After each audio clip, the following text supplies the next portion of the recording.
നമ്മൾ അത്രയും എഫേർട്ട് എടുത്ത് ഉണ്ടാക്കിയൊരു സാധനമില്ലേ, ഇങ്ങനെ തിന്നുന്നത് കാണുമ്പോൾ മനസ്സിനൊരു വല്ലാത്ത സുഖമല്ലേ. ഇത് ഉണ്ടാക്കിയിട്ട് അവിടെ പ്ലേറ്റ് വെച്ചതേ ഓർമ്മയില്ല. ഇപ്പം ഇതിൻ്റെ കാണുമ്പോഴത്തേക്കും മൊത്തം തീർന്നിട്ടാണ് കേട്ടോ ഉള്ളത്.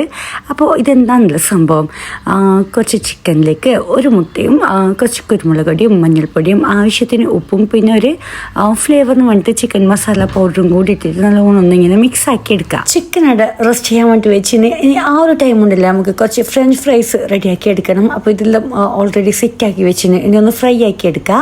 അപ്പോൾ രണ്ട് ഭാഗവും നല്ല മുരിഞ്ഞ് വരുന്നവരെ നമുക്ക് ഇങ്ങനെ ഫ്രൈ ആക്കി എടുക്കാം. ഞാൻ ഉണ്ടാക്കിക്കൊണ്ട് പറയുന്നല്ല കേട്ടോ, ഈ ഒരു ഫ്രഞ്ച് ഫ്രൈ ഇല്ലേ ഭയങ്കര ടേസ്റ്റ് ഉണ്ടായിരുന്നു കേട്ടോ. നമ്മൾ ഇതിൻ്റെ പിറ്റേന്ന് പുറത്തുനിന്ന് വാങ്ങിയിട്ടുണ്ടായിരുന്നു, പക്ഷെ ഒട്ടും ടേസ്റ്റ് ഉണ്ടായിട്ട. അപ്പോൾ ഇതിൻ്റെ റെസിപ്പി വേണമെന്നുണ്ടെങ്കിൽ കമന്റ് ബോക്സിൽ അറിയിക്കാം. ഇനി വേറൊരു പാനിലേക്കില്ലേ കുറച്ച് ഓയിൽ ഇട്ടെടുക്കുക. ശരിക്കും വെട്ടാന്ന് വേണ്ടത് അതില്ല, അതുകൊണ്ട് നമ്മൾ ഓയിലെടുത്ത് അഡ്ജസ്റ്റ് ചെയ്ത് ഒന്ന് ചൂടായിട്ടാകുമ്പോൾ അതിലേക്ക് ഒരു ടേബിൾ സ്പൂൺ മൈദപ്പൊടിയില്ല അത് ഇട്ടിട്ട് ജസ്റ്റ് അതിൻ്റെ ആ ഒരു പച്ചമണം പോകുന്നവരെ മിക്സ് ആക്കി എടുക്കുക. എന്നില്ലേ ഇതിലേക്ക് ഒരു കപ്പ് പാലിട്ടെടുക്കുക. എന്നിട്ട് നല്ലോണം മിക്സ് ആക്കി എടുക്കുക.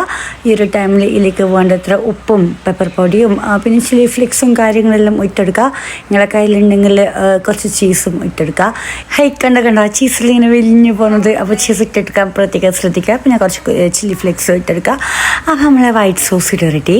ഇനി ചെറിയൊരു കോട്ടിങ് റെഡിയാക്കണം. ഒരു 1/4 കപ്പ് മൈദയും 1/4 കപ്പ് നമ്മളെ കോൺഫ്ലവർ പൗഡറില്ലേ അത് മിക്സ് ആക്കി എടുക്കുക. അതിൽ കുറച്ച് ഇങ്ങനെ ചിക്കൻ മസാല പൊടിയും കൂടി ഇട്ട് കൊടുത്തിട്ട് നമ്മൾ നേരത്തെ മാരിനേറ്റ് ചെയ്ത് വെച്ച ചിക്കനില്ല അതെടുക്കുക. എന്നിട്ട് ഈ ഒരു കോട്ടിങ്ങിൽ മിക്സ് ചെയ്യുക, ജസ്റ്റ് ഒന്ന് കൊട്ടി കൊടുക്കുക.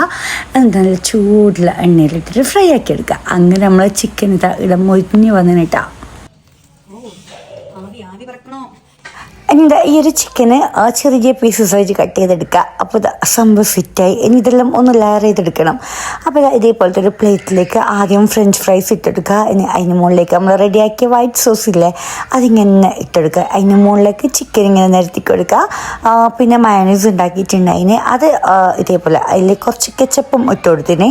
നമ്മൾ ആ ഒരു ചുവന്ന കളർ മയോണൈസ് ഇല്ലേ അത് റെഡിയാവും, അതിട്ടെടുക്കുക. പിന്നെയും റിപ്പീറ്റ് ബാക്കിയുള്ള ഐറ്റംസ് എല്ലാം ഇതേപോലെ റിപ്പീറ്റ് ആയിട്ട് ഇട്ടെടുക്കാം.